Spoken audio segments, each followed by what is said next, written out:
Thank you very much, Father Ashton Gomez, for taking the time to do the interview with me this morning. I really do appreciate it. You're most welcome. Thank you for Yeah. having me. Now, I was a former parishioner at St. Michael and All Angels in Diego Martin for a while, right? For years. This was years ago with Canon Matthew Gray. Years ago. Yes, Right. years ago. So I must say I was glad to see that the church had a Facebook presence. I really was glad, and it was active, right? And I was glad to see that you were streaming your services, because it wasn't something that was happening a lot before COVID. So I wanted to find out, what was the reason for you to decide to stream your services? Well, the reason was that when I came to the parish, I wanted to do a bit of rebranding. Right. To make the presence of St. Michael and All Angels known. So we did a number of things, and that was part of the 5-year plan that I had put out for the parish. So the streaming, actually, it began off and on because we were working out the kinks. Right. It was new. A lot of people did not know why I was doing it.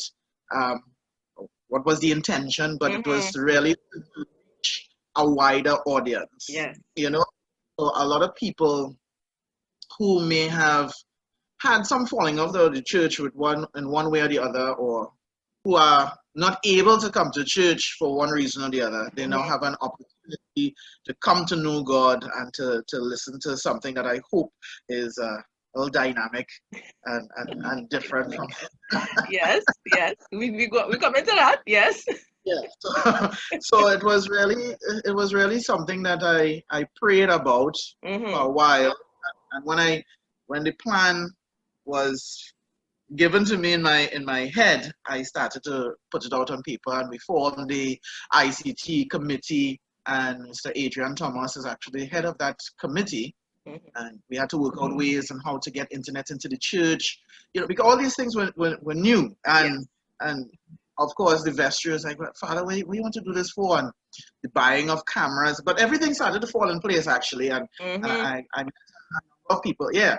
So we got a number of things donated for that purpose, So we didn't really have to put out a lot of money. And I think to my knowledge, we were the first parish to actually start streaming services in that way, long before. And it works out fine for us now, because everybody else is coming up now.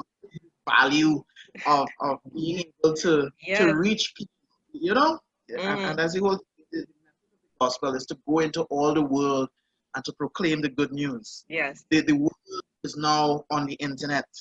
So it's have to go into all the world, whatever aspect that is, and right now it's through the internet, and we are in the world of the internet proclaiming the good news. Amen to that. And I mean, obviously it was an opportunity for me to see what was going on in the church, because it's a little hard for me to get back up on that side. So I'm really glad that you did it. And I'm glad that you continued with it, obviously, when church reopened, and I still continue to watch his sermons. And I saw recently that you shared that your grandparents came from Venezuela, right? Yes. And I wanted to find out, how did that impact? What role did they play in your childhood?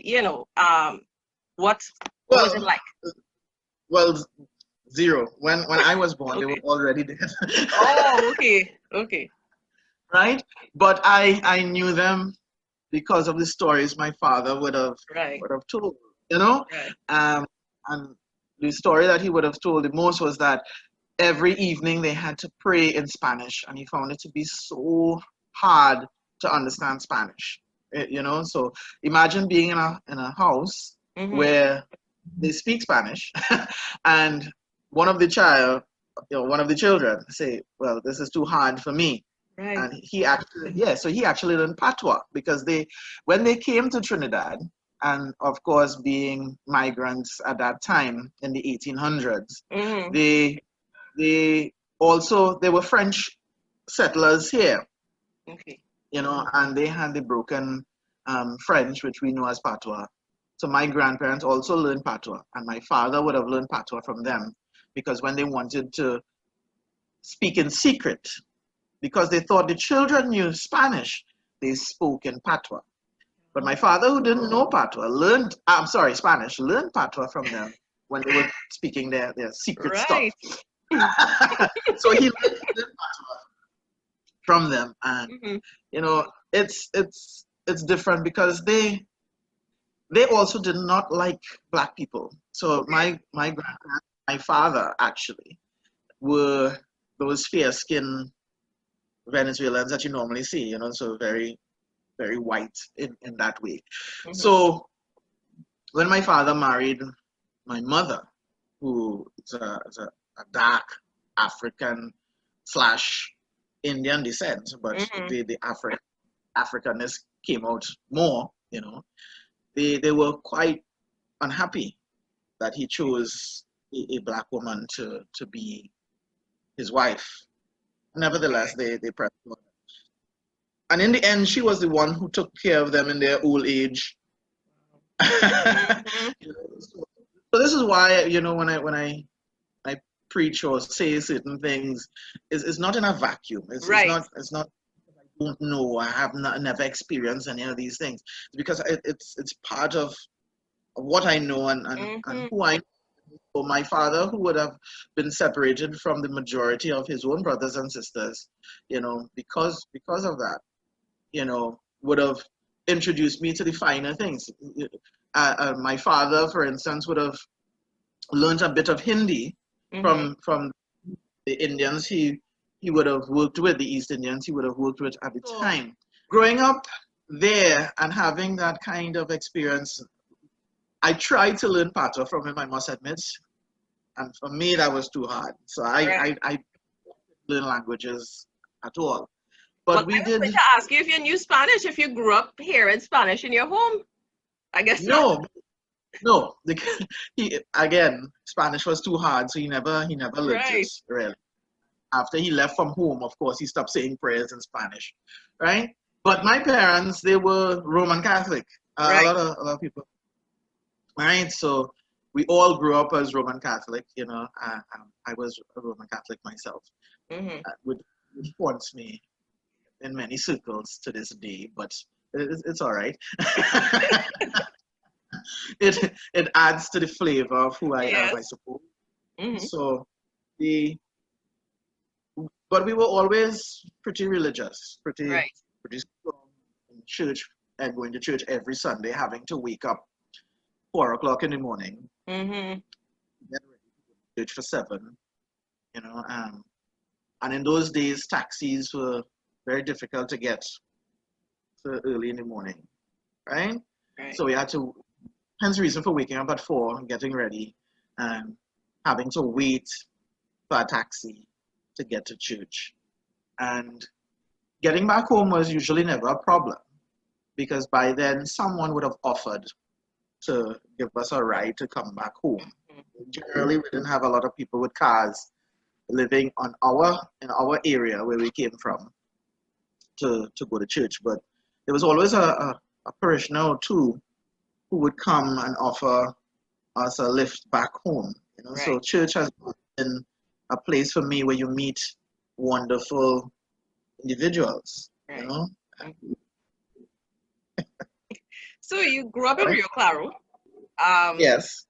When I hear Rio Claro, I just think in bush, right? I've never been down on that side. So what was it like? How many brothers and sisters you had? What was that growing up down on that side like? All right. So I'm the last of 9 children. Oh wow. I have 4 brothers and 4 sisters, right? So 5 boys in all, right? And growing up, in Rio Claro was wonderful. It was wonderful. Yes, it had a lot of bush as far as that goes, but we in Trinidad, so I don't expect, when people say bush, I think they don't understand what Trinidad is, because if I step outside in Diego Martin, I see a lot of bush too, right? Has a lot of houses, but there's still a lot of bush too. Yeah, it is just, the main difference is the culture. Right. So the culture of South Trinidad is very different from the culture of North Trinidad. So there's a friendlier outlook in the South. So you know everybody. There are hardly any fences, any walls. So so land just continues. So if you want mango, you go to your neighbor, you pick the mango, you pick this, and nobody had a problem with it. Right. So it was a time where you got to play. You played outside a lot. You played in the bush. Right? Right? But it was a life that I would not trade for anything. In fact, I wish I could go back and live there. But that will happen. I enjoyed my time at home for all those years. So I did martial arts during that time. So when I was 10, I started to do martial arts. And I started to teach martial arts when I finished high school. So I started to teach martial arts and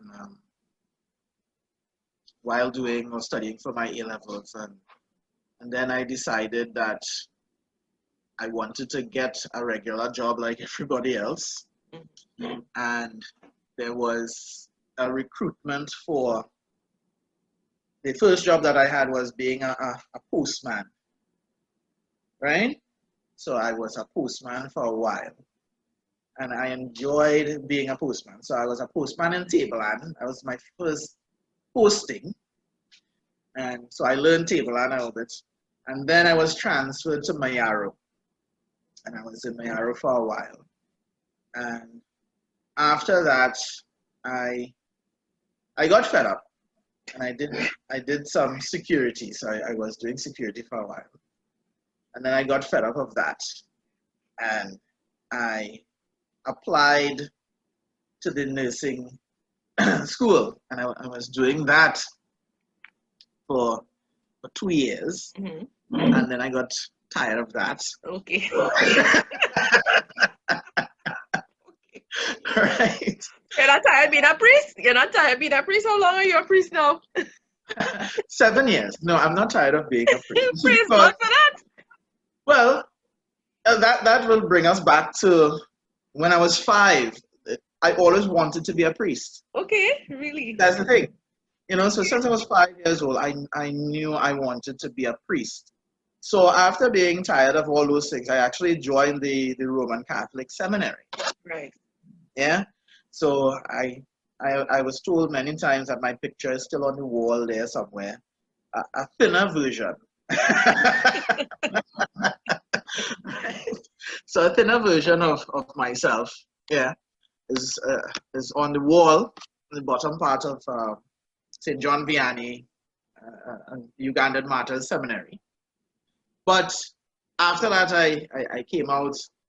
I asked for some time off, and that's when I met my wife. So I did not return to the Roman Catholics. So yes, so it's how God works things out there, And since I was no longer in the seminary, I became a lay minister in the Roman Catholic Church, and I served as a faithful and good lay minister for a while there, until I was asked to do a youth service. And in doing the youth service, there was a priest there, an Anglican priest, who came up to me and said, you have a calling to be a priest, Do you know that?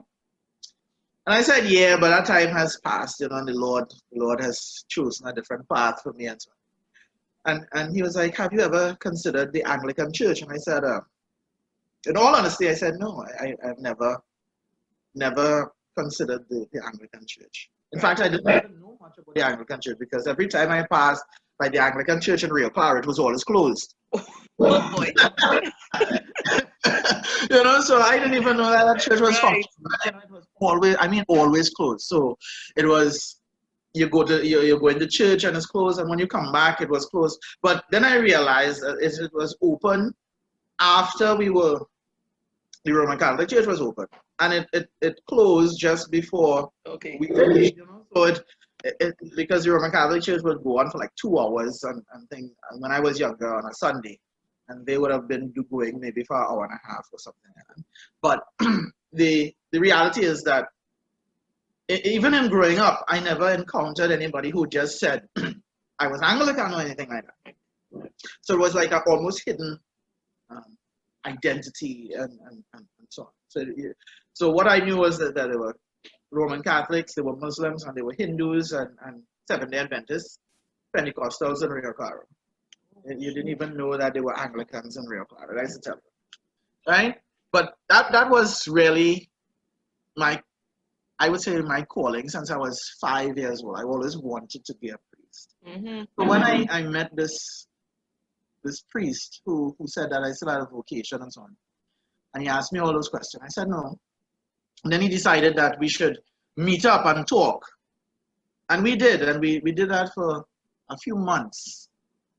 And then I decided, if the Lord is really calling me to be a priest, let me go and find out about this Anglican church and try to attend church that day, right? So we had a nun who was the parish administrator in Rio Claro at the time. And I spoke to her and she said, if the Lord is taking you on this journey, you need to explore it, right? She can't tell me what to do. So I decided, you know what? I'm going to go to church. I didn't even know the name of the church. So I'm just going to church. Right. And I went to church at St. Faith that blessed Sunday morning. And I sat at the back, the last pew. And there were only about 10 people in church, right? And I said to myself, Lord, is this what you're calling me to, really? Because the Roman Catholic Church is full, you have to get there on time to get your seat or somebody else will take it. But nevertheless, I was there and I listened and I saw the priest wearing the same thing. I said the prayers were similar. They were not the same, but it was very, very similar. And I said, they believe what we believe, That's the first thing that came into my mind. And then I said, Lord, if it is that you're calling me to this, you would show me a sign, right? The usual kind of conversations we have with God. They show me a sign kind of thing. And then the mass was over. And there was a very lovely woman there who got up to do the notices. And then she thanked who I thought was a priest. And it happened to be Bishop Calvin Bess. You understand? Because, as you know, he doesn't really wear the mitre and those kinds of things. So he looked just, like quite an ordinary priest to me. And I said, Lord, well, this has to be the sign. I said, but further to this, I said, Lord, what to go and say to this man? So he was there and he stood by the door, shaking the hands of all the people who came to church. And of course, I went last. And I said to him, I don't know what to call you, your grace or Lord Bishop or whatever, because I'm accustomed to the Roman Catholic way of saying these things. And he said, Bishop is fine. And I said, okay, Bishop, good morning. My name is Ashton Gomez. And I believe God is calling me to be a priest in this church, right? And his response to me made me understand that was indeed God who was doing all the calling, because he just put his hand on his chin like this. and he said, who am I to argue with God? Right. That was his response. Who am I to argue with God? And I said, well, then that's it, And he gave me his number and he took mine and he arranged for me to have a meeting with him. And he said he would come down and at least meet me in Princestown. So he wouldn't allow me to come up to Port of Spain. And I went and I met him in Princestown. and I met with him and the Archdeacon of the South, Archdeacon Primus. And there he asked me if I was willing to become an Anglican, me and my family and so on. And things just progressed from there. And it was in that way that I was received. I don't want anybody to just feel that I just became or just. So I was received into the Anglican Church by Bishop Best, myself and my wife and my son Joshua at the time. Right, so we were all received into the church at St. Faith at a ceremony similar to confirmation, but of course I didn't have to be confirmed, nor did my wife have to be confirmed because we were confirmed already. But simply to receive the right hand of fellowship, right? And from there, he asked me to become a lay minister. So I was a lay minister then at St. Faith. And I had to go for some lessons or classes, whatever you want to call it, with Bishop Rawle, right, in Pointe-à-Pierre. And I went and I met with Bishop Rawle for about a year. And then it was decided that, yes, I was a good candidate to go to seminary in Barbados.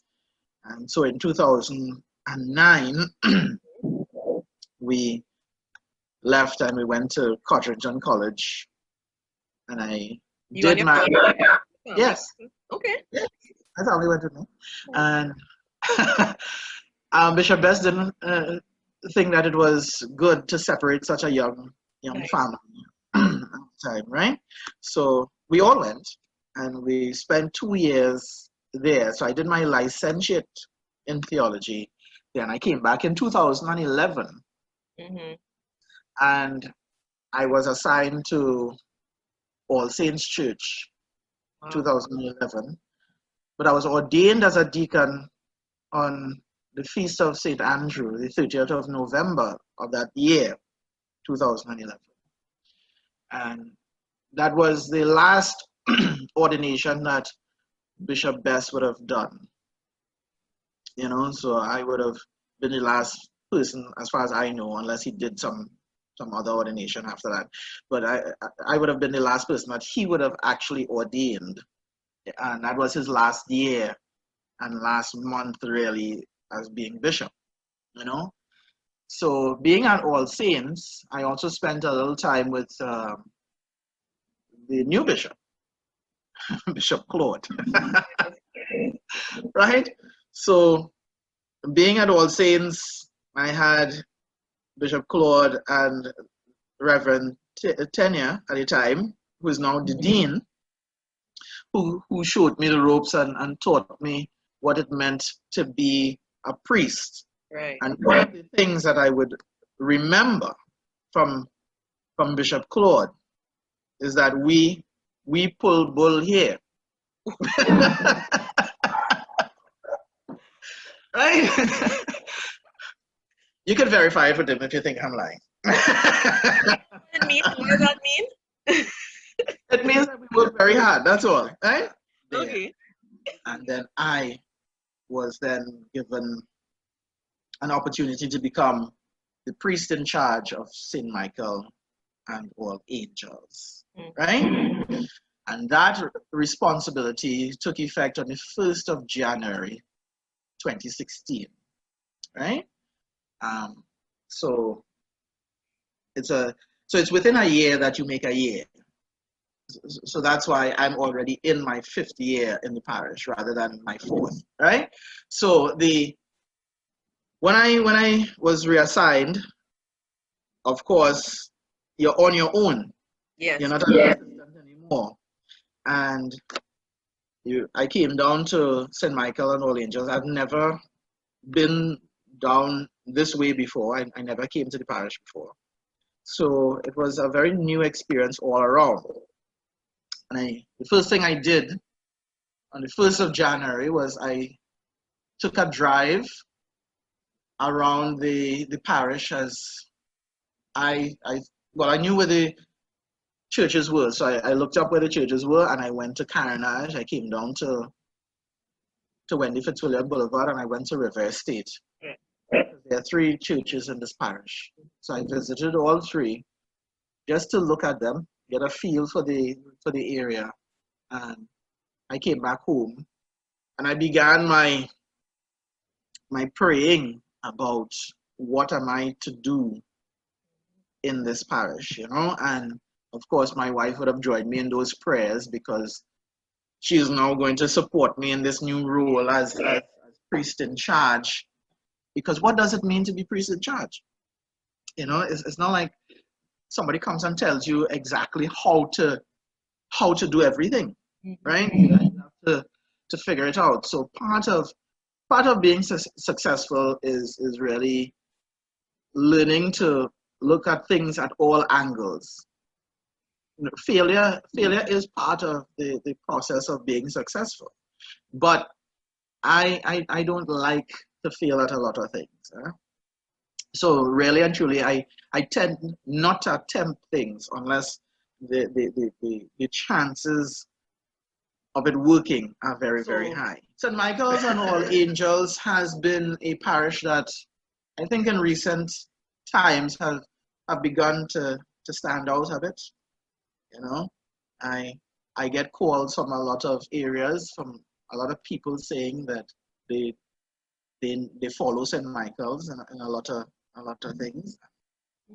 I am happy for that, because you're not really following St. Michael's, as I tell people. You're following Jesus Christ. Don't follow the priests and whatever. Right? So that's my reason. I'm not going. I want to see what's going on in the church. But I do agree with the fact that it stands out. And I mean, I do want to talk to you about your sermons, because sometimes I wonder if people complain about you to the bishop about Father Gomez and what you're talking about. There was a particular one, Father Gomez, when you were doing prayer, and this was with the Black Lives Matter. That was when it was started, and you were talking about the instances you've had where you had a friend in high school, you all were good, and then when elections came and UNC won, it was we were eat grass. I just put in flames. That's all. I couldn't say anything because I was just like, I was like, what?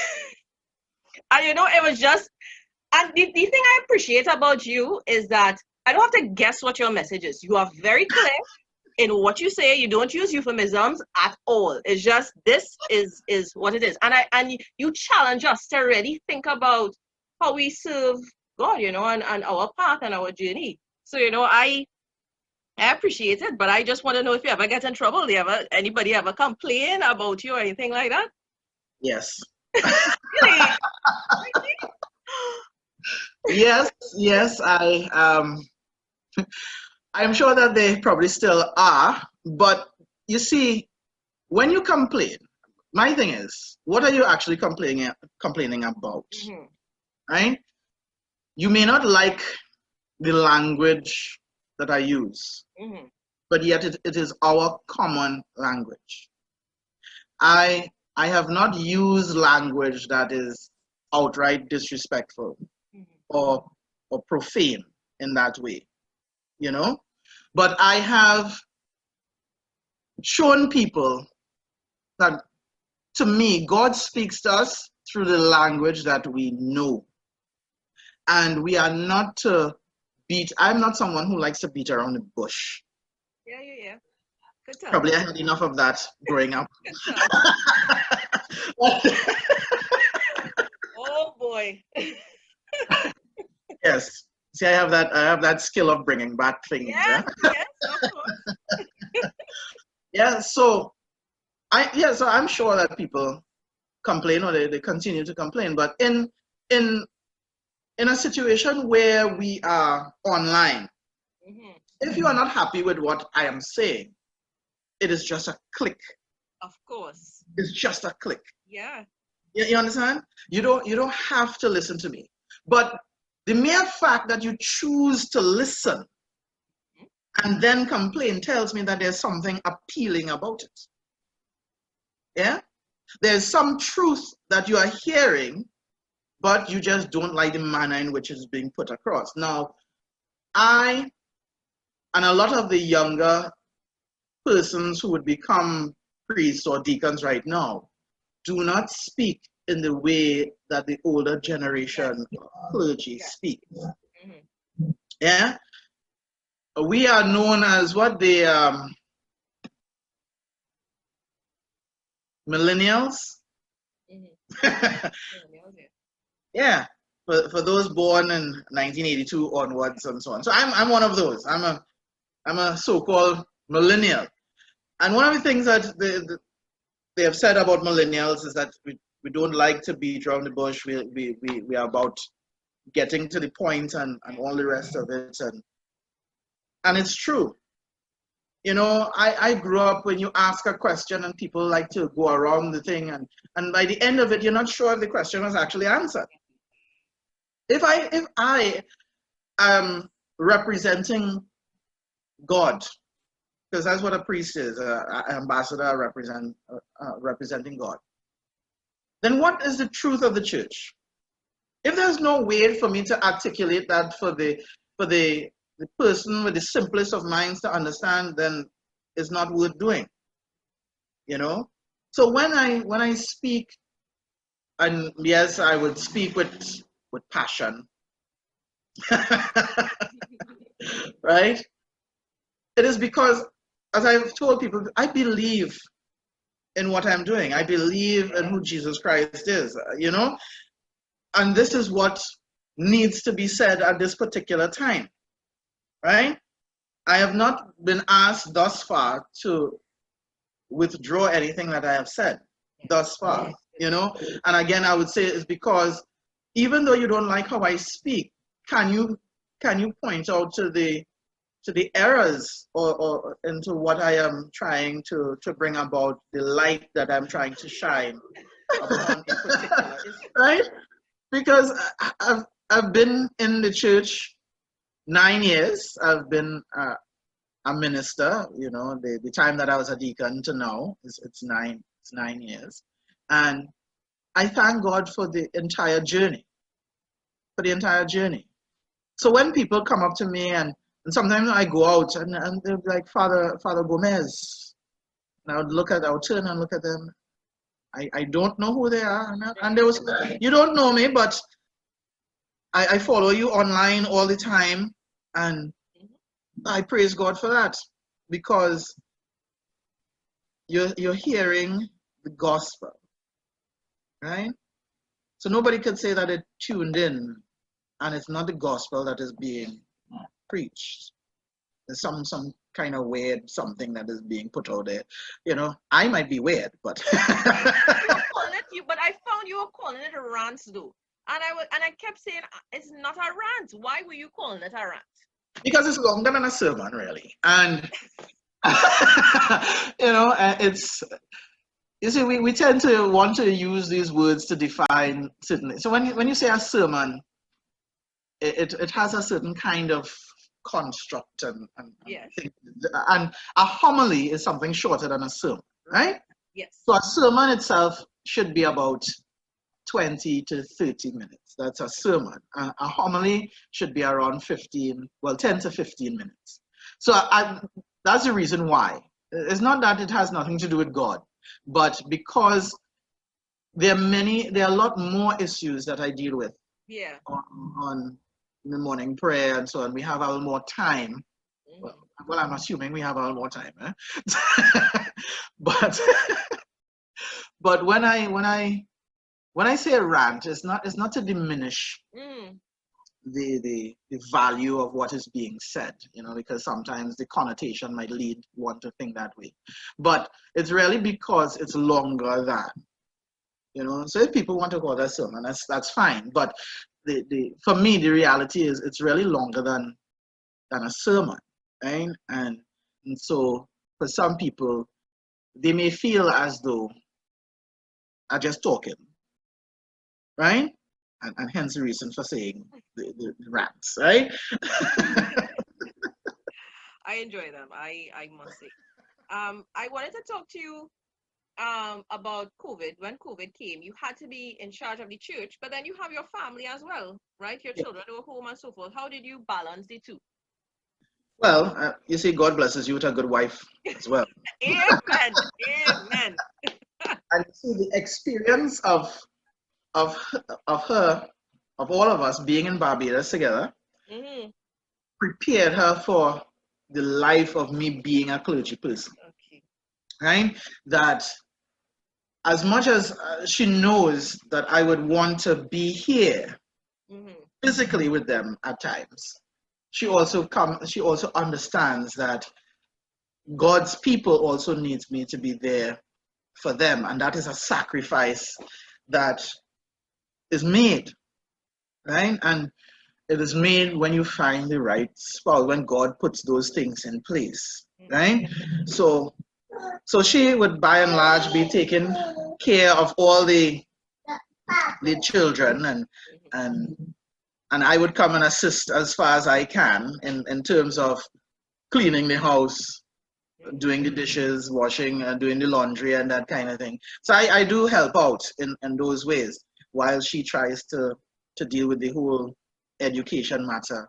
So when COVID came, that was kind of like a blessing Okay.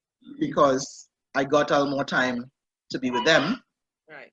and I still had an opportunity to be with people via technology. Yes. When I say Zoom and Skype and phone, so I would phone parishioners. I would have Zoom meetings with people. I would have Skype meetings with people, but it's at home. Yes. So even though I may not be playing or whatever, the children are seeing that I am at home, Yes. and that gives them some level of comfort that I'm not abandoning them for other people. So COVID for me is the eye opener as to what is our priority. What is our priority as church, what is our priority as parents, and all the rest of it. Because as we were going along and busying ourselves with a lot of things, we were not spending time with the things that we claim to love the most, right? So I love God, I love God's church, and I love God's people, right? And one of the things that you have to understand is that even though this is how I feel, you have to be aware that not everyone feels that way, but you're still going to do your best for all of them. And likewise being at home, because when I'm home, I am not Father Gomez. I am not I'm not the priest in charge nor the rector. Right? I am just the partner, the I'm that person, the husband and everything else. But we try as far as possible to share responsibilities, right? So I think COVID will continue to change the face of the church as well. Yeah. The online thing is here to stay, Mm-hmm. right? Whether people like it or not, it's here to stay. One of the other projects that we would probably have to do is probably get out, for those who are not on Facebook, but at least have WhatsApp, to put out some smaller messages, Yes. quotes of inspiration Yes. Yes. on WhatsApp so that we can, put that out there. So the work is continuing, and the work doesn't end because of COVID. We have to do in spite of, because God is in the midst of COVID. So we cannot run away and say, let's pray it away. Yeah. Prayer without action is nothing, So we pray for God to intervene. And God is probably saying the same thing to us. Put on your mask, wash your hand. Right? Simple, right? Right? Right? And we want to say to God, is it really that simple? You know? Because we want something extraordinary. We want some kind of, light in the sky and And bush. when the bush comes back, yes. Yes, exactly. I could do it too. Right? But that's the point. That God comes and is saying in the midst of it all. Because what is God? God is truth. Yes.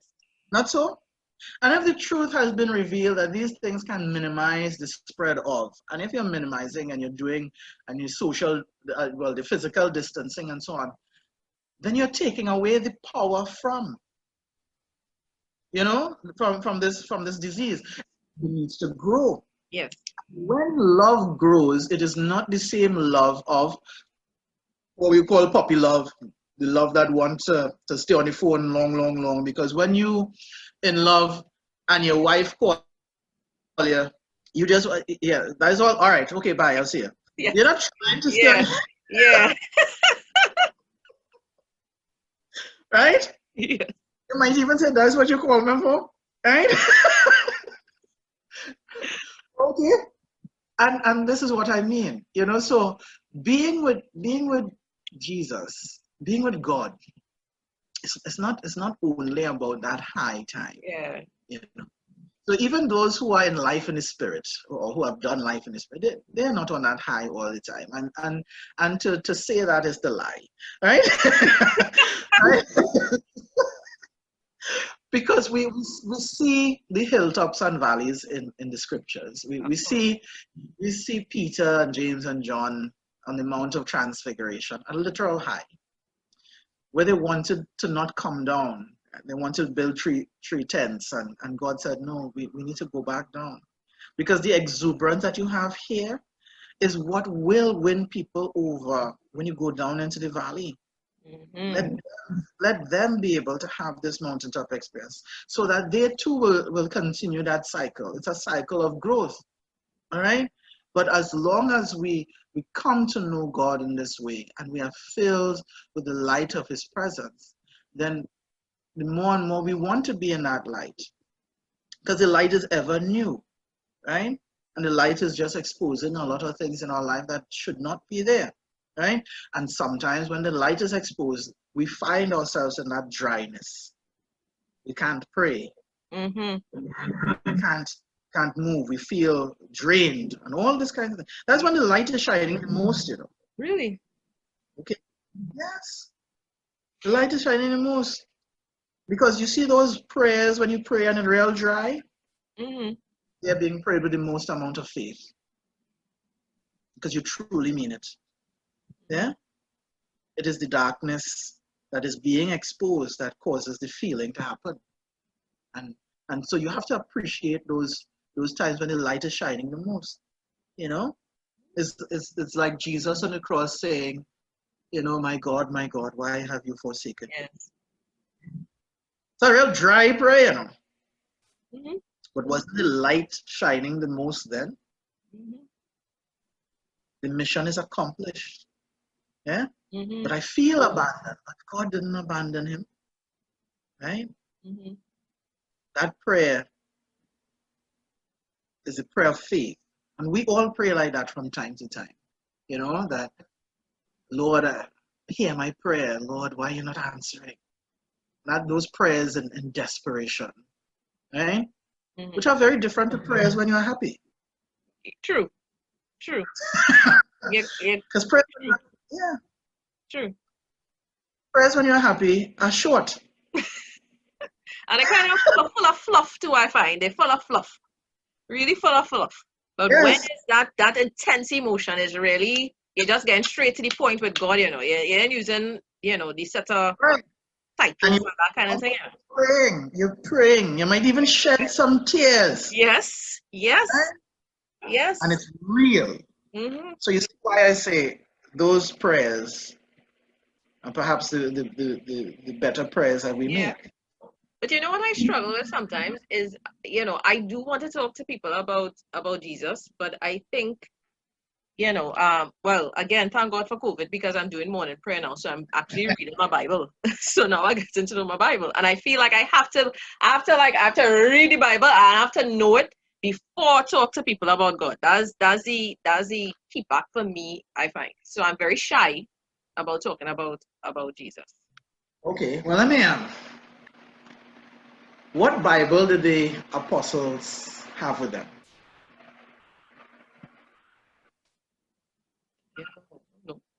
No. They had a Bible? I see. No, they didn't have a Bible. No. What did they have? They had the experience with Jesus. So are you telling me that you've never had an experience with God? Of course, I've had many experiences. Right. So knowing the Bible does not stop experience. Okay. Okay? So even when we read the Bible, we're reading the scriptures to gain an experience with God too. Right. Right? But when we try to teach people or to bring them to know God, it is always through our experience. It's never through the Bible and reading chapters and verses and those kinds of things to them. It's often about the experience. Right? So when you tell someone about, and we see it in the scriptures, they went and they told people about the experience that they had. And they won people over. Right? Christians today fail to do that. We want to win people over by scripture and not by experience. Right. That's a big no. Right?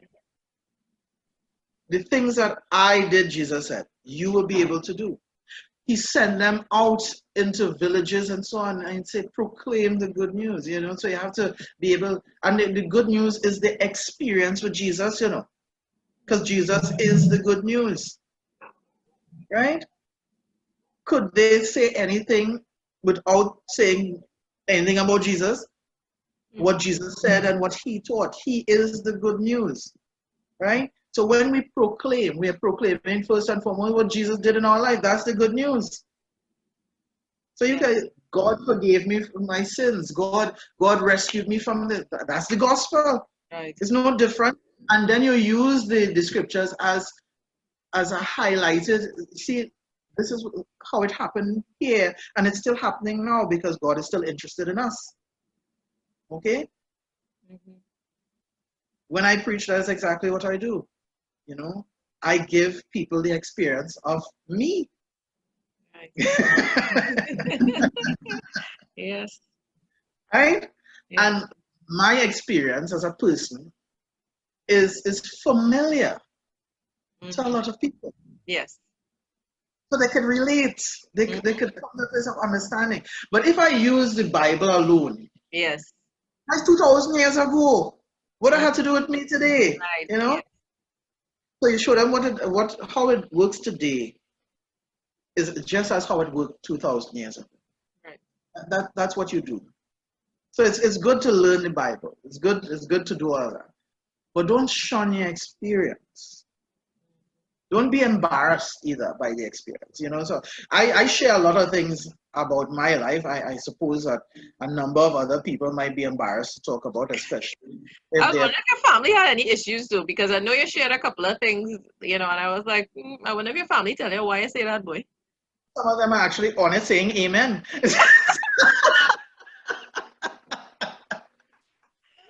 So I thank God for the many experiences that he has allowed me to have, because I am able to share it with a number of people.